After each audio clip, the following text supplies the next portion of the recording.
Today we're talking about the recent video by Anthony Padilla on his YouTube channel. He does a series called I Spent a Day With, where he interviews tons of people from all walks of life, and sometimes he does mental health subjects. And he did one on maladaptive daydreaming.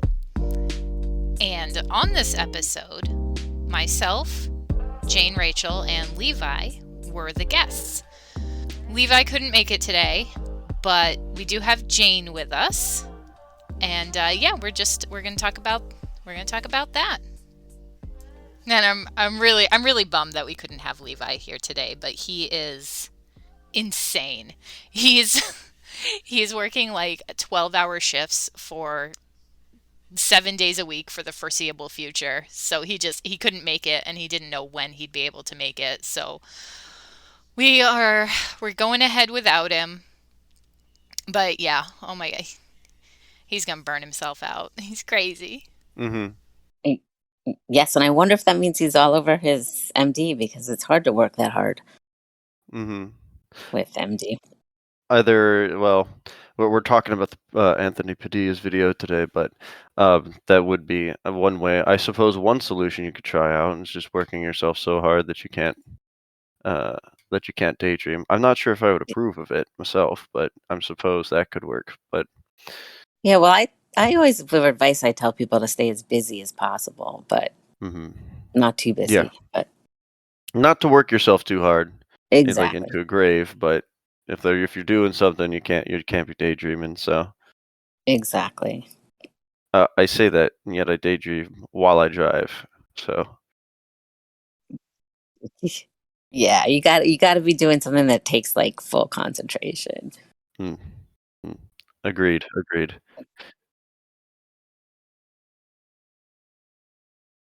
That is very true. Interestingly, though, I mean, I know we're supposed to be talking just about the Padilla interview, but I get a lot of people emailing about being afraid to drive because they're afraid that they'll daydream while they're driving and get in an accident. Mm-hmm. But I told them that usually doesn't happen, because when you're learning to drive, you're paying a lot of attention, so you're not going to be daydreaming. That's what I say. Yeah, exactly. When you're learning to drive, it's too novel, so you don't daydream much. And then once you get the hang of it, it becomes automatic. And then it gets put in muscle memory afterwards. Mm-hmm. Yeah, it is funny that that's like that's up there with the top like 4 questions I get is, am I going to be able to drive? Yes, you will, is the short of it.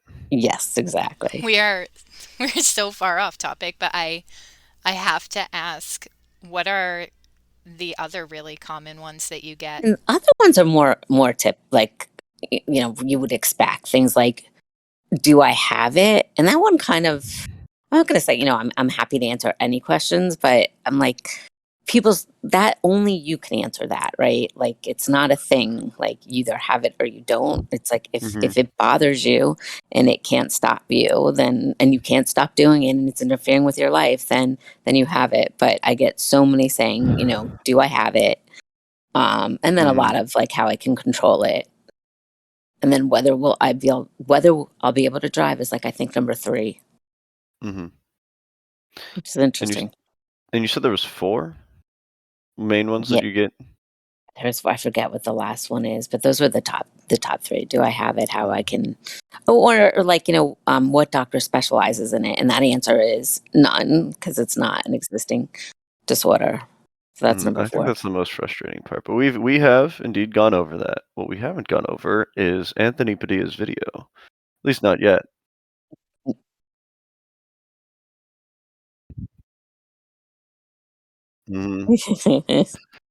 Yeah, no. Which I think I'll start. I'll take the initiative. I'll take the reins for a moment and say that when I first saw the thumbnail, I said, I hope to God that this is not something that paints us in a really demonized light, because I am so very tired of that already. especially when going to like a therapist or a doctor and having them say, "Man, you're crazy."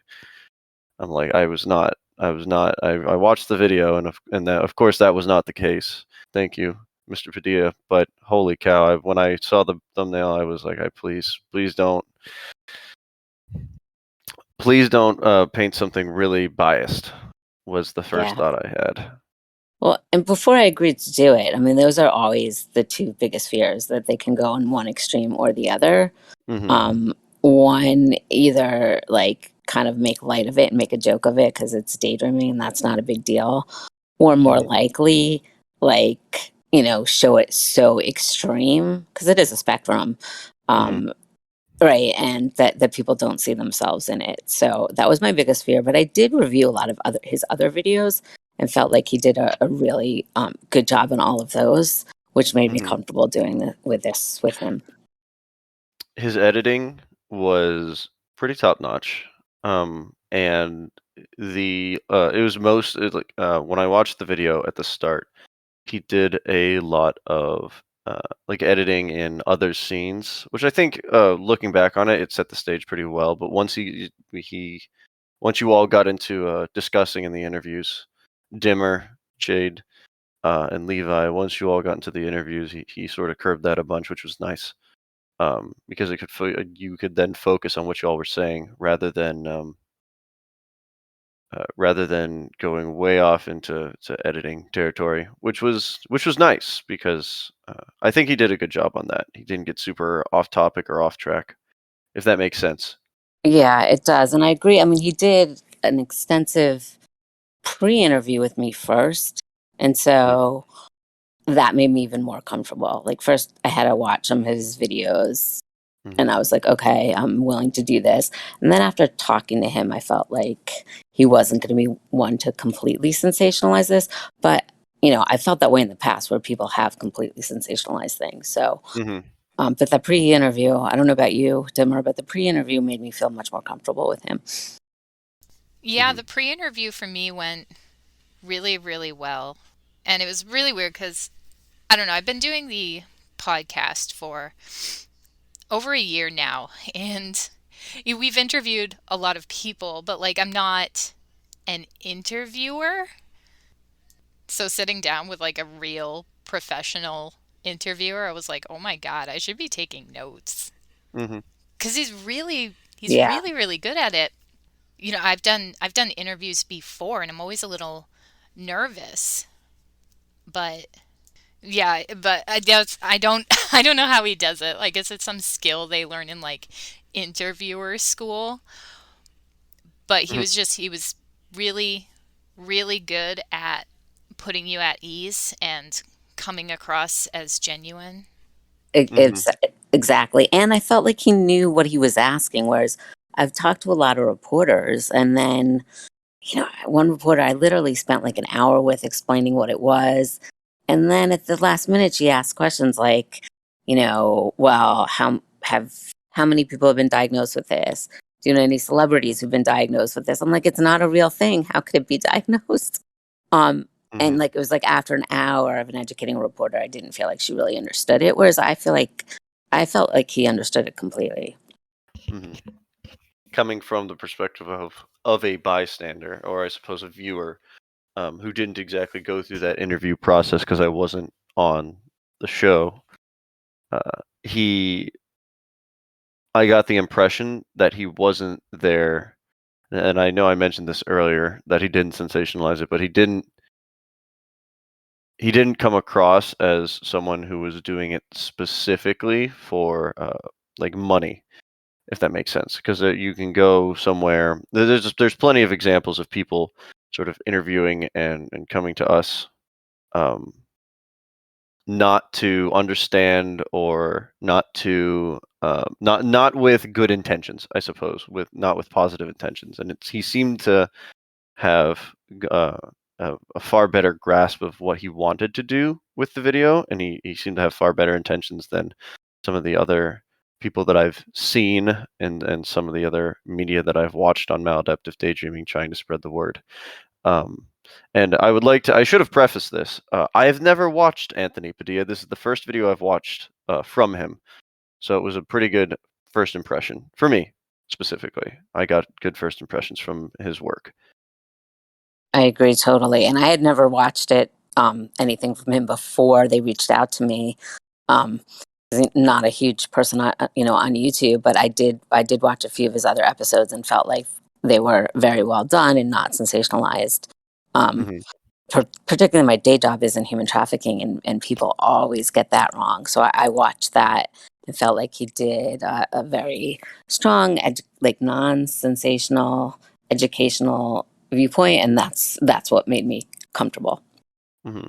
When it comes to the content of the video specifically, I thought, well, there were two things, but first and foremost, the TikTok.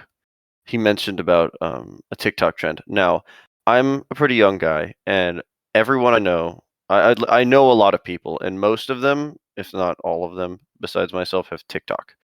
And they all have their little TikTok spheres that, vary from person to person because of the algorithm they have. And I was not aware of the trend on TikTok of maladaptive daydreamers. So that was a first for me. I didn't realize that TikTok would have a sphere, which I guess is strange, right? Because we have a maladaptive daydreaming Reddit, we have a maladaptive daydreaming Discord. This is a maladaptive daydreaming podcast. There's a plenty of places online. I don't under I It never occurred to me that there would be a fairly sizable maladaptive daydreaming sphere on TikTok. So that struck me as very interesting. Um, Yeah, there's something like 39 million views on the hashtag maladaptive daydreaming on TikTok, mhm, very which is large. very large. Exactly. Mhm, Um, and maybe a little off subject, but just bringing up TikTok, that there was an article in I think it was the Washington Post or was it the Wall mhm, Street Journal, one of those, saying that young girls are diagnosing themselves with rare diseases on TikTok, mental health diseases actually. mhm, And that was in a very negative light, and that made all of the media and basically saying how terrible it is that people are diagnosing themselves on TikTok. And certainly as I certainly agree that's not the best way for people to diagnose themselves. But if mhm, if social media is, if they go to a real doctor and a doctor tells them there's no such thing, what else can they do? mhm. Oh You yeah, know, and and it's what more it's a very frustrating thing trying to go to a professional and the professional says no. It's oof. We've discussed this, but yes, we all of us here who have been with maladaptive daydreaming for a little bit or have experience with it know that that is probably one of the more frustrating things to deal with. Uh, it's like saying that it's not. So. exactly. And then one person, again, I know it's off topic, but this article just bugs me so much. So one person, did go to a therapist, and the mother saw it, had read the article. I think it was the Wall Street Journal. Did the right thing, took the daughter to a mental health professional, and the mental health professional said, "Don't believe what you see on YouTube or TikTok." Mhm, I don't disagree with them though, because I think that the trend is probably bigger than what that was implying. There's this there's this thing that has been happening on social media where people will fake a disorder. And from what I've seen, it happens mostly with like DID and Tourette's. So they will put on like tics,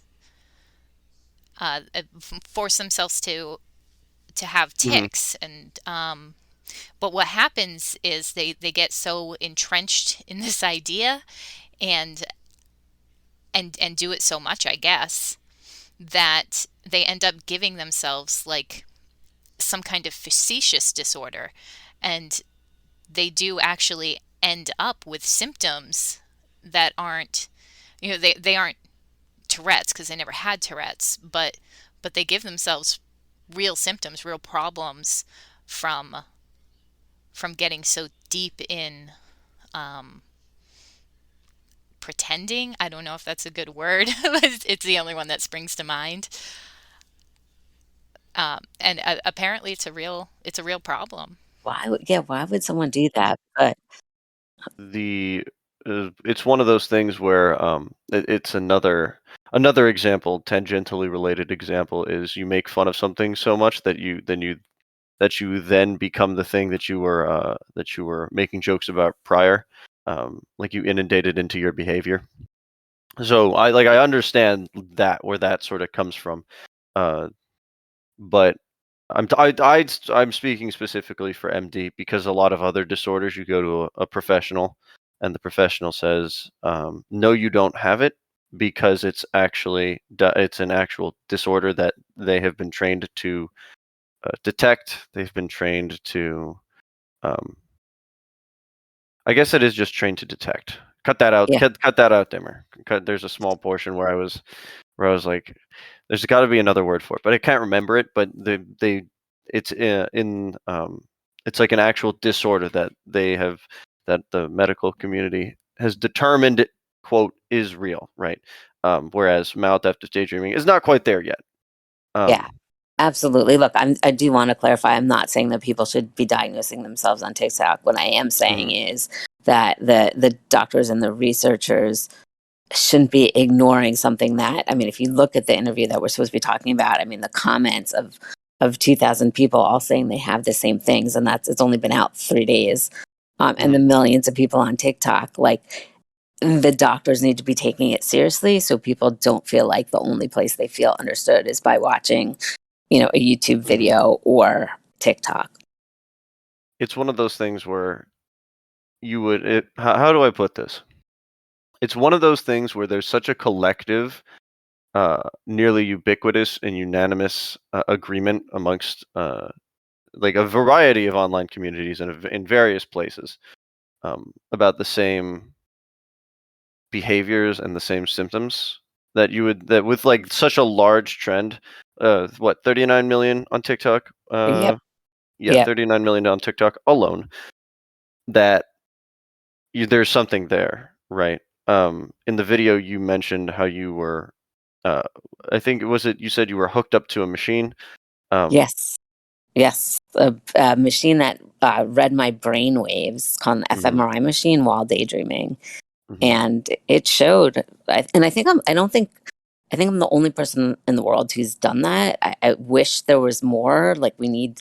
It would certainly help with efforts to get it recognized if mhm, there was many of them.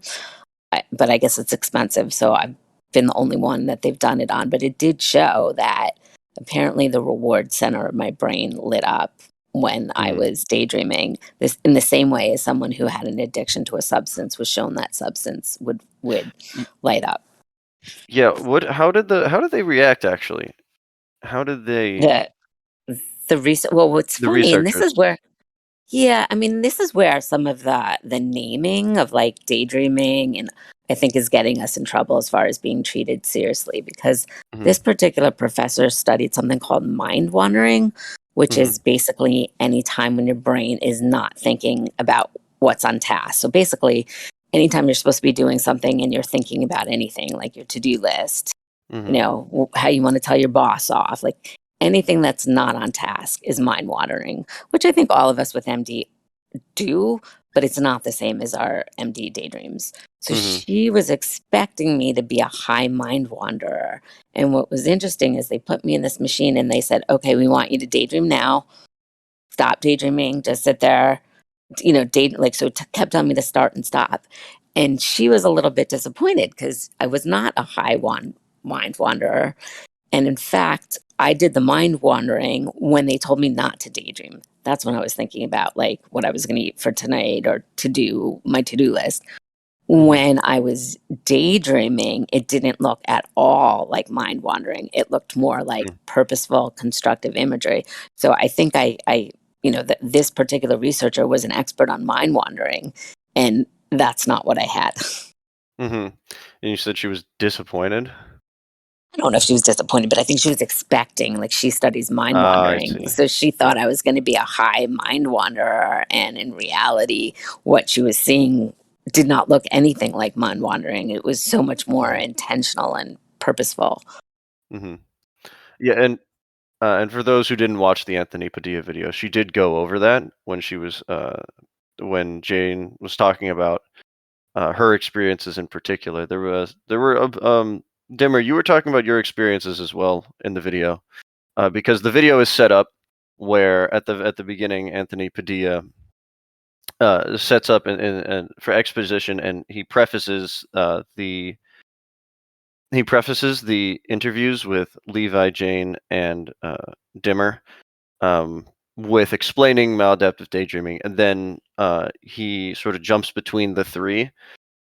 He jumps between the three as they sort of they explain their experiences, and that was a portion of Jane's explanation.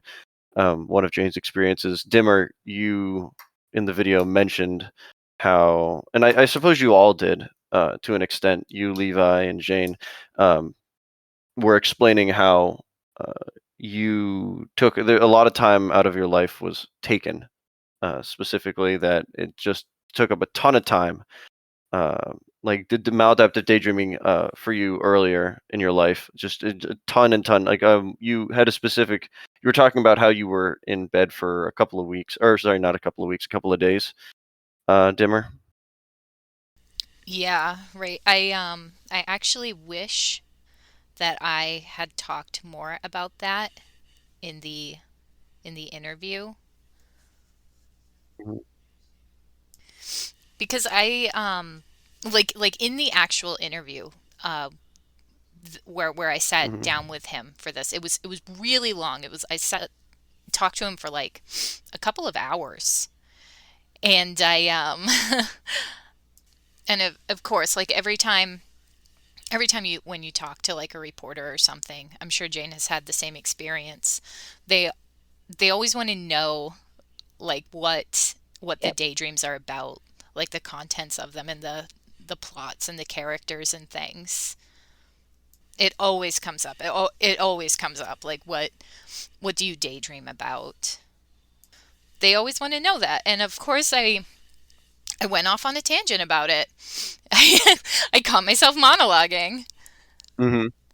But then at the end of it, I was like, but Anthony, none of that is important. Like most maladaptive daydreamers don't have the 30-year long single paracosm with like super details like language and stuff like that. And I was like, my experience isn't going to help anyone. And he was like okay. Like he understood. And then we moved on to talk about other things. And then at the end, they were really nice. Um, him and his producer Elise, they were like, if there's anything that you're not comfortable with, and anything you feel like you overshared or just don't want out there, just let us know and it won't be put in. And they were Mhm. super super nice about it, really understanding, and they followed up with me. They followed up. They were like, are you sure? Are you sure? Are you sure? To make sure that I was fine with everything. And I was like, yeah, no, use whatever you want. Everything, it's fine. Yeah, I'm totally fine with everything. Go ahead and put it in. And then the video comes out, and there's like this whole part about my paracosm, and I understand why they put it in there, and I'm not upset that it's in there. It was done really well. But I was like, wow, I really shouldn't have talked about my paracosm, because I don't know, I just don't think it's that important. Um, it's what everybody wants to put into their videos and their articles, but I just don't think that's important, and I don't care to see it. And there I am on the screen saying it. Mhm. Yeah, my the way I would describe it, um, from my understanding and experience, a lot of people, a lot of humans specifically, we're very story driven. Our society, our thought process, the way we act, the things we believe are very, very story driven. So I think the reason that a lot of people want to know about your paracosms or the daydreams of maladaptive daydreamers is it's interesting. Well, one, it's interesting to see because it seems a little foreign, a little alien. But it's also with like such a wide world such as yours. They just can't help but help but be interested in that sort of like large overarching saga because we as humans just love everyone loves a good story is how it goes. So if that makes sense, does it make sense? Yeah, I think it makes sense to me. I don't know if you were asking Dimmer. Hmm. I also, though, had 2 points. First of all, yes, Anthony and his producer said the same thing to me, that if there was anything you wanted to let us take out, let us know. And then also followed that up with an email. And I've been doing interviews both for my day job and this work for years. And I've never had a producer or reporter be as sensitive about that. So I really appreciated that. And Dimmer, I mean, I totally understand what you're saying, and no one should really be forced to talk about something that they're not comfortable with. But I do think sharing that helps in a few different ways. Like, Hmm. it is a spectrum, right? And I think the degree and intensity of the daydreamings varies. What I don't like is when they only focus on, the details of the daydreaming. Hmm. That doesn't help. But I think you did a good job showing the spectrum. And because you can have the opposite problem. Like, I did a recent article, I think, with the New York Post, and they didn't get too much into the daydreams. And a lot of my friends were like, well, it doesn't look too bad, and it doesn't look any different from any other daydreams. So I Hmm. think when you see the detail of it, it does really help understand like the degree and the differences between our daydreams. Now recording. The last time Jane was on this podcast, the bot was so awful because it had been like updated recently or something, and we had no idea. And I couldn't even edit it. I had to send it off to Levi because he's better at editing than me. And it was like, um, yeah, I couldn't do it. And he actually, even he had to go in and like re-record some voiceovers to explain what Jane was saying because it was just unsalvageable. Oh, I'm so Yeah, it was sorry. so hard because you were like our first like professional guest. You were like the biggest guest that we had ever had on, who's like a real, like researcher and advocate and professional, and it was like the most important. It was like the most important episode we had done. Oh my gosh, I did not know that. To me, I'm like, this Mm. went really smooth. And of course, that But was that was the moment that like the bot. That was the one time the bot like really truly failed us just completely. oh, but I would be more than happy to do it again if you want. If it didn't work, I'm fine. Um.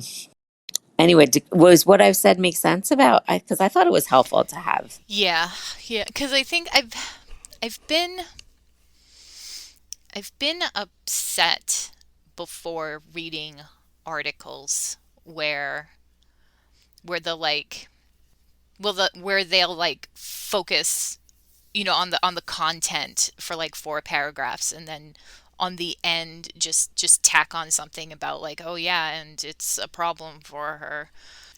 But I think that Anthony did Yeah. it really well, or his editors. It wasn't too overbearing, it wasn't this big long thing. Hmm. Was maybe 3 minutes max, maybe. Yeah, so like even though even though I was kind of upset with myself for how much time I spent talking about my paracosm with him, when I actually saw it all edited together, it was actually done Hmm. really well. And Yeah, and I think it left people with a real more understanding, because a few of the other articles, like the New York Post one was recent. People are like, it doesn't seem like a big deal, like, so what? You daydream. And I think it gave a sense that it is a spectrum, and it could be a Hmm. very big deal.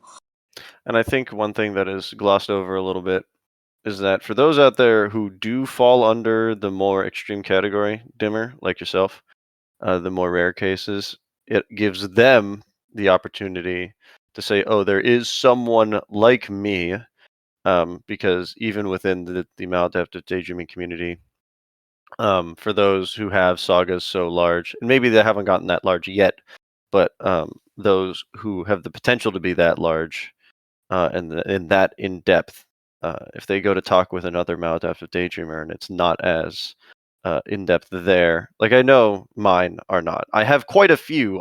They're not nearly as deep, but I have quite a breadth of individual paracosms that are much smaller in scope. Um, of like if they were to talk to someone like me and I say, "Oh, it's not nearly mine aren't nearly that deep, but I have quite a few more," they might say, "Oh, well, I'm just worse for it." Right? That's the word that a lot of people might use is, "Oh, my daydreams are worse." But for some, if they were to look at you, they say, "Oh, there are people out there like me that do have sagas that stretch many layers deep." Yeah, and I don't think, Tamara, that it's as quite as rare as you think, because I've just heard from many people from around the world who also have like generations of characters, all different genres. So I've heard the whole spectrum, right? Hmm. There's and they all take like a lot of time and attention. So mine were never as detailed as yours, Dimmer, but it doesn't mean I did it any less. So it's like, so they might look differently, probably because some people are more creative than others, but it's still sort of the same thing where you're not focusing on reality. Instead, you're focusing on fictional characters. Um, Hmm.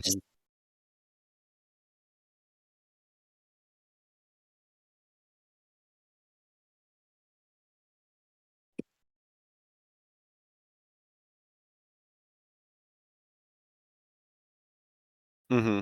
Yeah, and that's true. And I think within the MD community, I think that's very true. But when you're trying to convince someone who doesn't believe that maladaptive daydreaming exists, it is helpful for them to see the extreme because that's more understandable for them, right? Like I've had a Hmm. few doctors and researchers tell me that daydreaming could never be a bad thing. It's always creative and it's always so sometimes with those people they need to see the extremes before they Hmm. can understand the entire spectrum.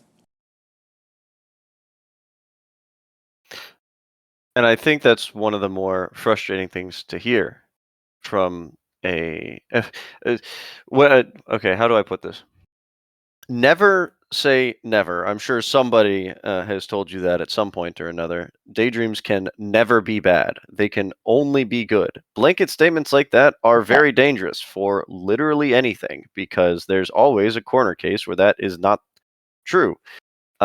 And hearing that from you, Jane, is And particularly frustrating for someone like myself. And I don't even deal with a lot of reporters. I don't myself. I don't uh, have the opportunity to go out and discuss this and advocate for it as much as yourself. But just hearing that it rubs me the wrong way um, and and because that's the that is. story of my life, both with maladaptive daydreaming, but also with health things. Some doctors have said, like, I had a bad reaction to a medication, and doctors are like, it's not possible. That can never happen. And then I go to the internet, and hundreds of thousands of people have the same experiences. But, Mhm. or when I first came out with the case study where I was anonymous about the maladaptive daydreaming, my doctors heard from the top researchers in the field saying you shouldn't medicate creativity.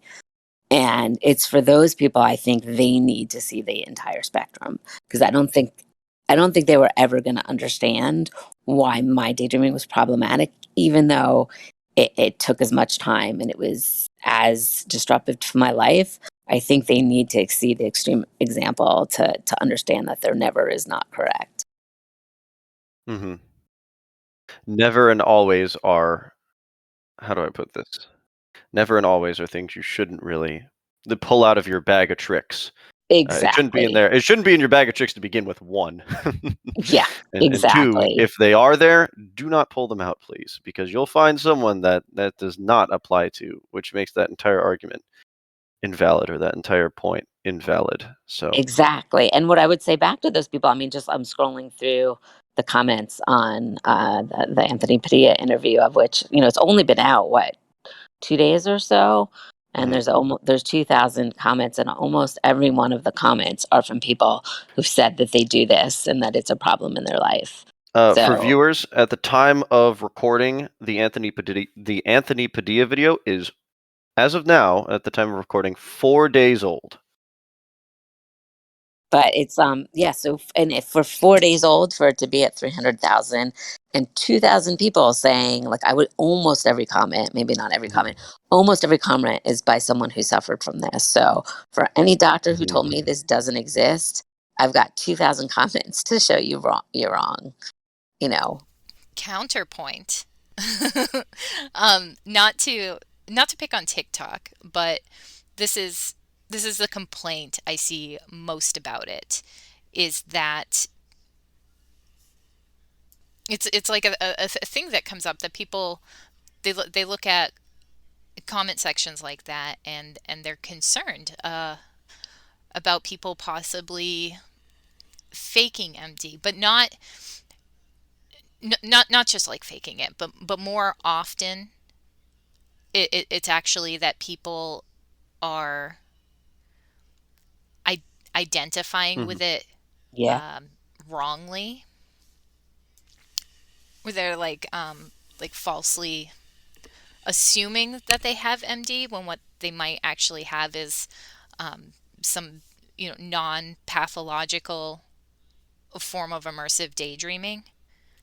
So they look at comment sections like on the Anthony Padilla video, with 2,000 people all saying the same thing, but what they walk away with is like, oh my God, these people think they have a disorder now, when they don't, when they're just really good at daydreaming.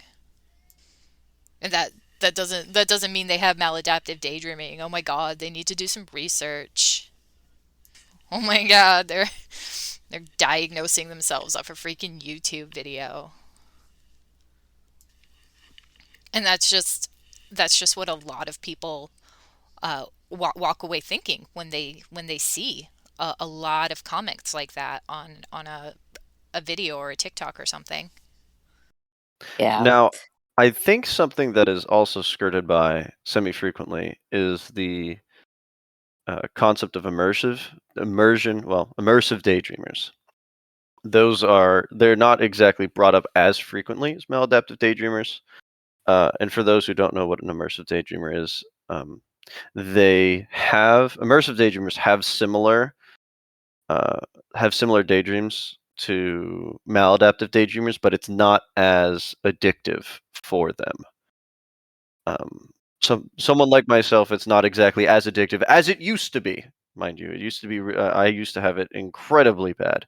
I used to be an incredibly bad maladaptive daydreamer. Hours and hours out of my day spent. There's a reason why in university a fair few of my classes were failed.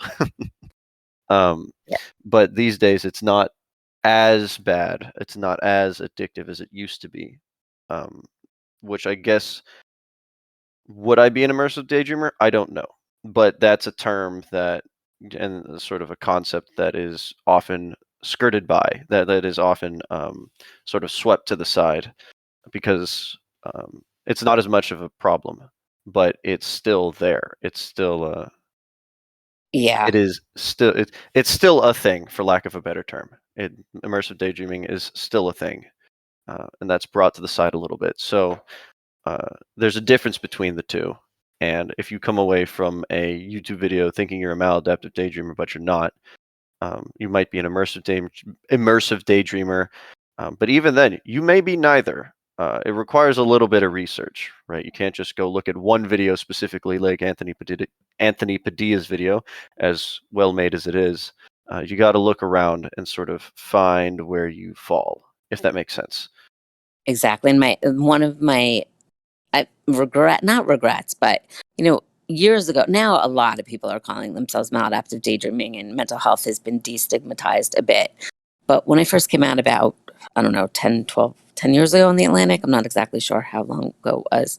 I was terrified of putting myself out there, and it turned out the feedback was mostly positive, and there was no reason to be terrified. But the one regret I have is that I do get emails from people that say, "Oh my God, I've been doing this my whole life, and I didn't realize I have a psychiatric disorder, and I'm upset now I do." And my answer to that makes me sad, because if you didn't think it was disordered, then it's probably not. Those of us who have this have known our whole lives that this is getting in our way and is problematic. So, I mean, if looking at these Padilla comments, I mean, these people, I think, are saying that they've known forever that they were different and that this was a problem. So, if you just watch a YouTube video or a TikTok video and then you say, "Oh my God, I'm so upset because now I have a problem I didn't think I have," like that makes me sad, because you would know before you watch the video whether this wasn't a problem in your life or not. Yeah, so I think the takeaway from that is, you ask yourself, you say, like after watching the Anthony Padilla video, you go and you ask yourself, was this a problem the day before, right? The day before I watched this video, the week before I watched this video, did I have this problem? And if you're not sure, the answer may be no, and you got to look into it a bit more. If you are 100% certain that this daydreaming, your daydreams were getting in your way, with certainty, or like close to complete certainty, you're more likely to have it because you would know that it's a problem because it's been getting in the way, like you said, It's Jane. So. exactly. I almost don't even. I mean, I don't want to put people down for asking questions. Like, I almost don't really understand the question, because I knew from day, 5 years old, that I was doing something that no one else was doing, and it bothered me. And was searching, and when doctors told me there was no such thing, I knew they were wrong because of what I was experiencing. Like, if you don't feel that strongly, then it's probably not maladaptive. I had the same experience as you, Jane, in that way. I, from a very early age, and I don't know how I've learned it, but yeah, from a very early age, I knew there was something wrong or different, that other people didn't do this. And I've known that my whole life, but I've met so many people who say the opposite, where they grew up thinking that it was normal, that everybody daydreamed like this. And what I gather from their experiences, the way they talk about them, is that people who thought that this was normal thought that their problem was something different, because it couldn't be the daydreaming if everybody else in the world daydreamed the same way. They associated their issues with something else, maybe something characterological or something. So I can see the surprise from people like that, people who had grown up assuming that it was something else because they thought it was the norm. Yeah, as long as they felt something was wrong with their life, right? Like, if they thought their life was great, and their life, they had friends, they were doing well in their lives, wasn't affecting relationships, then I don't think they probably have maladaptive daydreaming. But yes, if there's something troubling them and they don't know what it was, maladaptive daydreaming could be part of it. Yeah, my what do you call it? For me specifically, because you both shared your experiences of when you realized something was wrong. I think the moment that I realized that it was a problem, or at least for me, when I realized that I wasn't the same as everybody else. I'm excluding the fact that I noticed that not a lot of other kids on the playground, because this was very young. This was 7, 8 years old. A lot of other kids on the playground, because I used to walk around the track on the playground, while daydreaming, and it was that day specifically, was the day that the teachers told me to play with the other kids, but I didn't. I went and daydreamed. So they went and talked to me, and I said, "Oh yeah, I'll play with the other kids." I immediately went back to the track and walked around and daydreamed. So they brought me to the side and they put me into the timeout because I wouldn't play with the other kids like a normal kid. Oh, that's terrible. But you Yeah, must have well, loved it. well, I mean, for me specifically, I was taught implicitly from a young age not to trust adults, and I mean, it was done so by my family, it was done so by the school, it was done so by my peers. I was taught implicitly not to trust other people. So excluding that, um, that day where they put me in timeout simply because I did not follow the rules or I wasn't like the other kids. I think it was when I went and tried to talk about it with like my teacher or whatever, and everyone in the classroom laughed at me. Like they did the guffawing at like super loud or whatever. And they like socially ostracized me. They it was like a social exile, like a public execution essentially. That was probably the moment where I was like, okay, this is probably um, I'm I so had a sorry you fair went few. through that. No, I mean, I have a bunch of stories like that. So it's like that's when I was like, okay. And I believe in the Anthony Padilla, he went over. You all went over. I think it was Levi. He went over and said that it was neglect. There's a fair few. Like, there's a lot of reasons that maladaptive daydreaming as a develops as a there's a lot of reasons that maladaptive daydreaming develops as a coping mechanism. And I think a lot of those experiences were why I specifically developed it. It's to run away from the fact that a lot of the people around me were awful, no matter who it was, adults, kids, family, friends, quote, were awful. That's why I did it. But he mentioned specifically that neglect is one of them, right? If that makes sense, right? Does that make sense?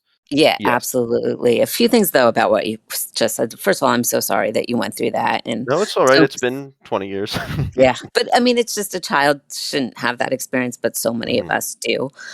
But I would say, even that though doesn't mean you have maladaptive daydreaming because people. I mean, if you do, so I'm sure you do. mhm, But that experience as a child alone, the pacing in circles and the daydreaming doesn't make it maladaptive, right? It just mhm. means society doesn't understand what you're doing, but that problem's on them, not on you as a child, right?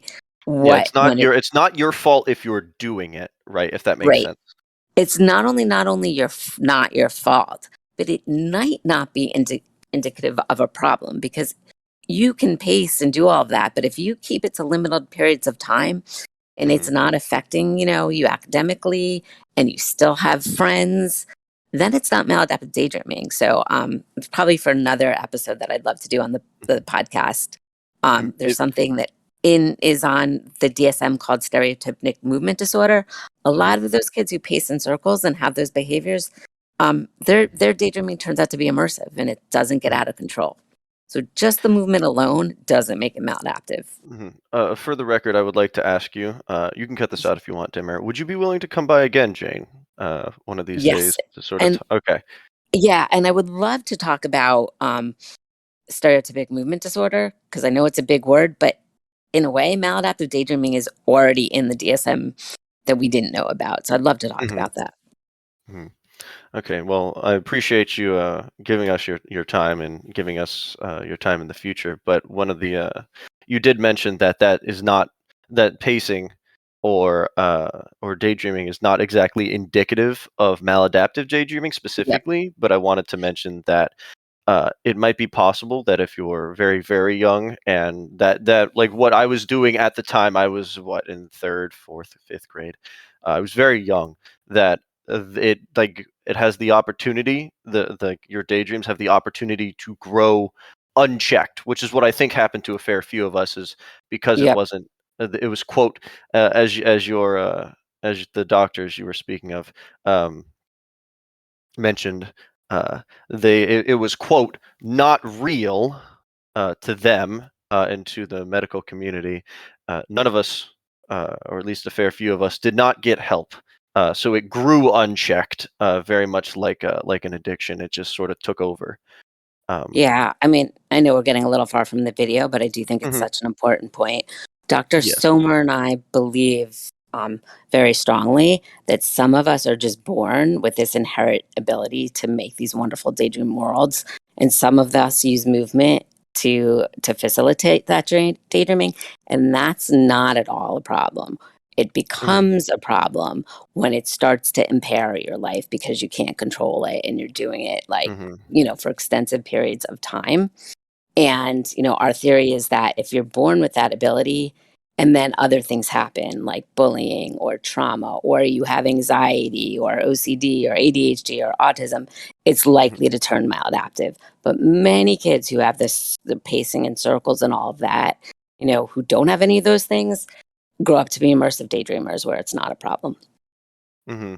And what's And interesting is the walking and pacing, like the walking Mhm. around the track you did, that led to bullying, which could lead to maladaptive daydreaming. Because you don't want to stop, because why would you? If you do, then you just Right. get bullied. Right. So those are some of my experiences. And apologies, Levi isn't here today. I would love to ask him, because each of you sort of went through some of your early experiences of maladaptive daydreaming in the video, and Anthony Padilla's video, mentioning some of what sort of started what was really early on in your life. Jane, you mentioned, I think, that you spun around quite when you were young.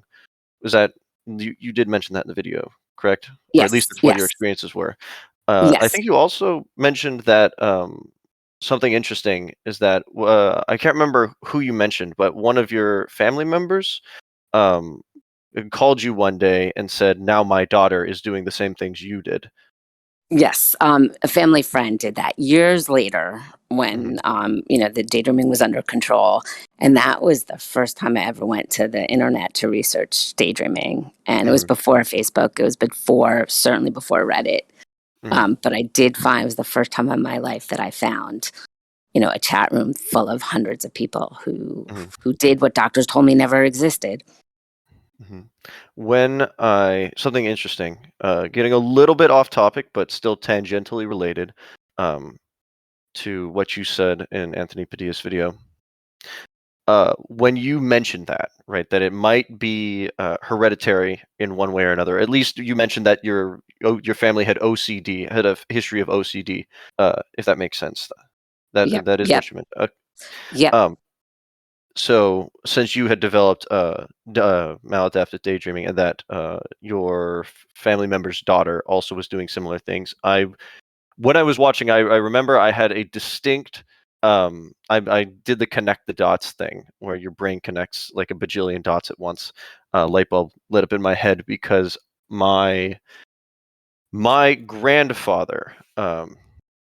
My grandfather Cornell, way, he, how do I put this? My mother has told me several times, my mother and my grandmother, um, has told me that my uncle Cornell used to do something that the family at the time called it having a spell. This is back in like 40s, 50s, like sort of 60s, 70s. This is Wow. decades ago, back when my grandfather was still alive. Rest in peace. They said he was having a spell, and I connected the dots. And he was on heavy medication and all of that, similar to myself.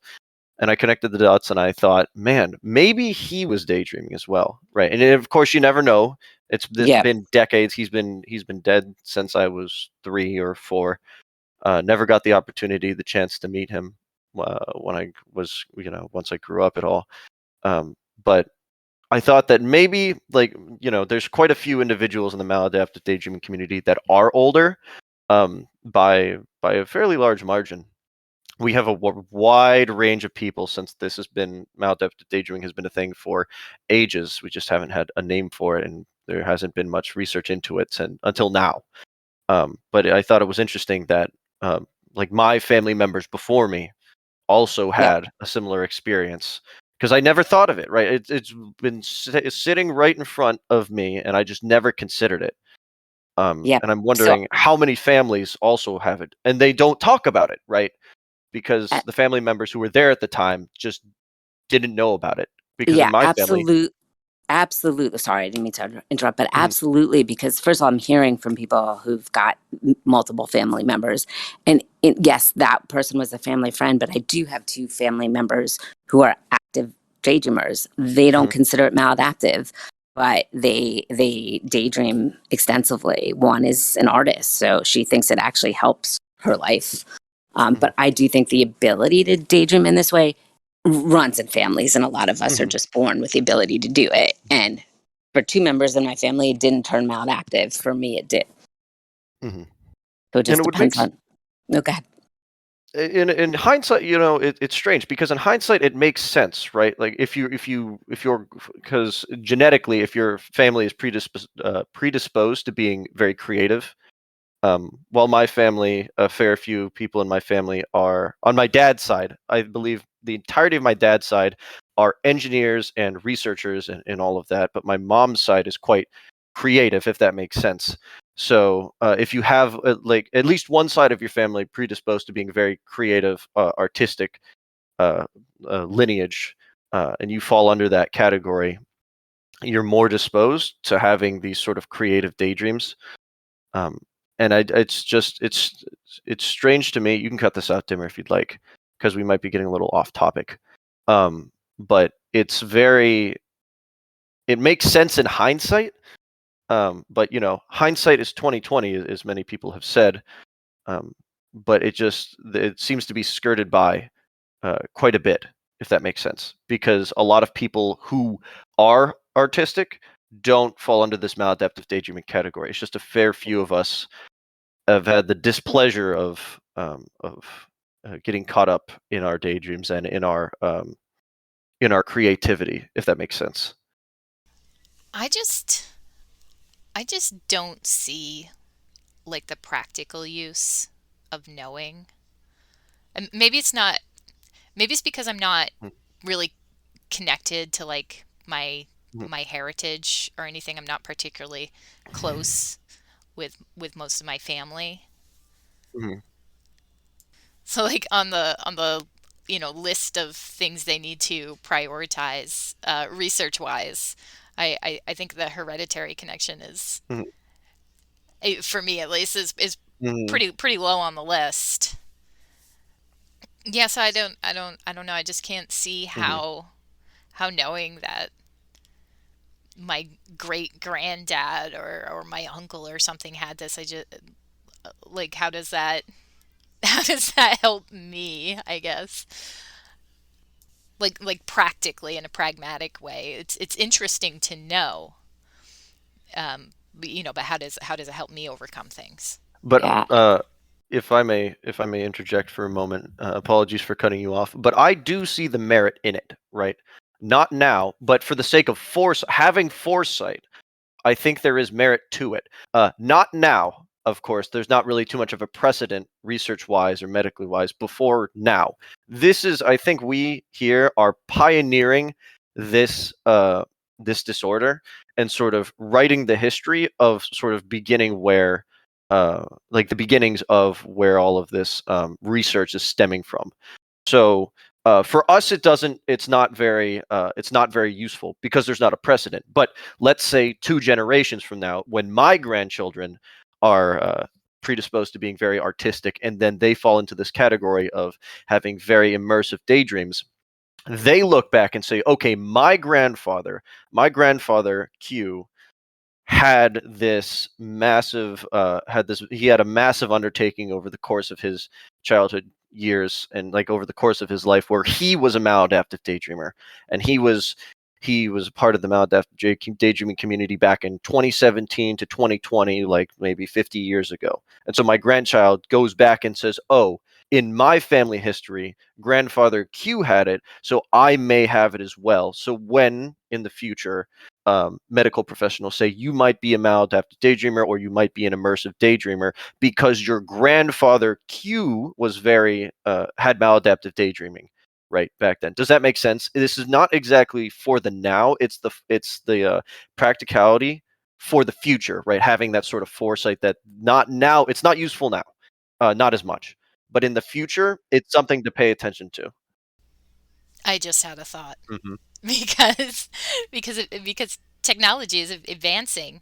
It's advancing so quickly now Hmm. that there will be a record of you like in the future. So like let's say you went to your doctors and Hmm. to get this treated, and they gave you a Mm-hmm. medication and it didn't work, and they tried you on another one and it didn't work, and you went through this therapy and that therapy, and you finally land on the one that Mm-hmm. works. And um I don't know how the hereditary connection works. I'm not a doctor or Mm-hmm. anything, but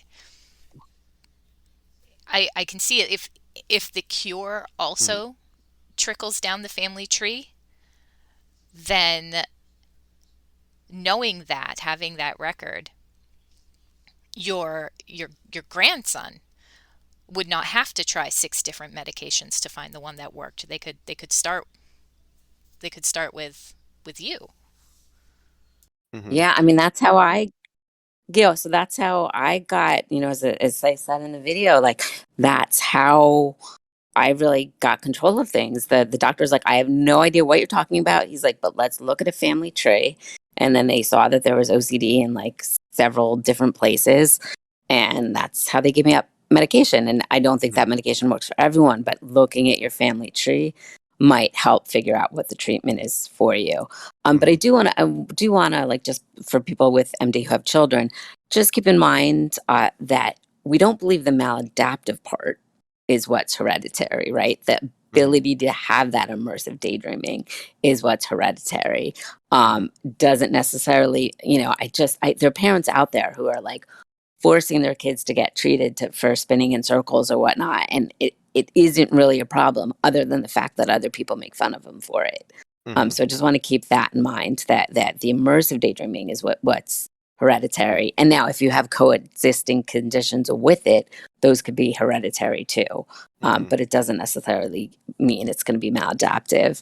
Um, I sadly have to run, but I would love to come back both to talk about Mm-hmm. stereotypic movement disorder, because I'm really fascinated, because I really think that MD is in the DSM already, hiding in plain sight, and that's kind of a new discovery. So I'd love to talk about that, and I'd also like to just plug that. I know Dimmer and I felt like this video was really good, but didn't, it was 22 minutes, so it couldn't go Mm-hmm. into the depth that's necessary. And Mm-hmm. I feel like that's true with anything that's on social media, because there's just not the time.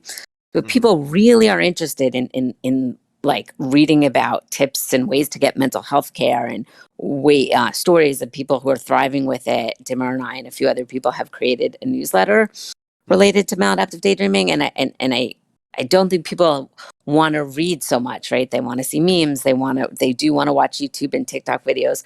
But if you really want like to learn about it and learn ways to get better, then you might have to go a little bit beyond TikTok and YouTube, and start reading it. Both, like, there are articles in the press out there are research articles, and there's also this newsletter.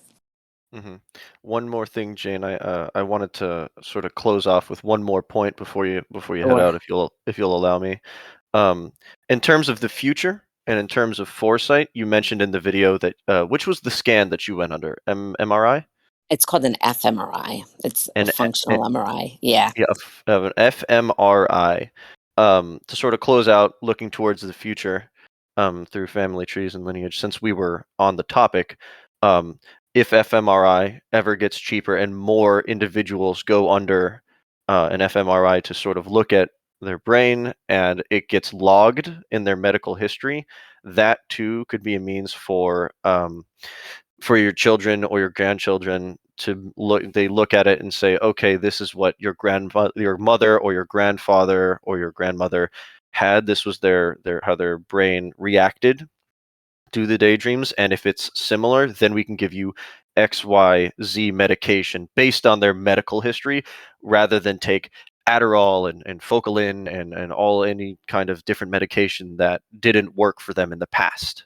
So Yeah, just absolutely, for the sake absolutely. And of even closer to the future, right? If more people could get the fMRIs, I think it would help with the Mhm. quest to get it in the DSM, because they do, like, they see that as pure science that can't be Mhm. refuted. It's not exactly anecdotal data; it's more empirical data, Right. So I if believe. someone, it would cost a lot of money, but if someone could do a study where they looked at the brainwaves of people who believe they have maladaptive daydreaming or meet the criteria on the tool that Dr. Sommer created, versus Mhm. people who don't have maladaptive daydreaming, and when they daydream, if someone could compare the two, I think it would really be helpful, strong scientific evidence. Mm-hmm. So, but it's expensive, and someone needs to fund that. Because I'm still hearing, like, as one last point, and one of the reasons I'm so grateful for Anthony Padilla, because I'm still hearing from major news outlets that they don't want to cover it because it's not yet a real entity. And I'm like, I've pitched that article to some mainstream press publications, and they're like, nope, the science isn't there. We're not going to do it. And I'm like, that's the whole point of the article. Like, the science isn't there, and we need to get the science there.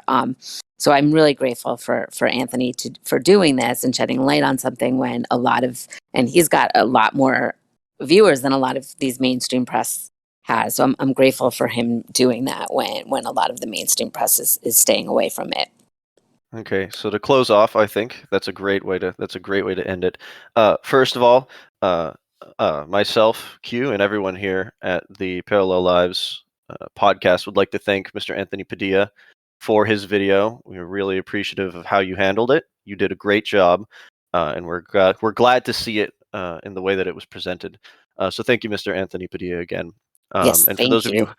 And for those of you who haven't watched the video, we can plug it in the comments so y'all can see it, so you know exactly what we're talking about as we're talking about it here on Parallel Lives. Where can you find Parallel Lives, Dimmer? YouTube, of course. Leave a comment, like, subscribe, follow, whatever. And we publish through Anchor, so Anchor will publish it to everything else: Google, Apple, Spotify, Pocket Cast. If you follow the Anchor link, you can find your listening platform preference. So for those of you who use YouTube a lot, you can go to our YouTube channel. We use Anchor to publish it. It's on Spotify as well. We'll have a lot of links in the comments for anything you need. We have a Reddit, a Maladaptive Daydreaming Reddit. It's r/Maladaptive Daydreaming. Yes, Dimmer? No, it's r/Maladaptive Dreaming. There's no day. Okay. There's no day. It's a typo. It's all Steve's fault. So r/Maladaptive Dreaming on Reddit.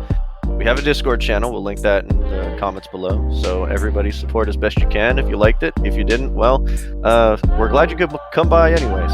So thank you, everybody. Thank you both. Thank you for inviting me on. Absolutely. Thank you, Jane, for coming by. I hope to have you again soon. All right. Everybody have a nice day, and we'll see you on the next episode.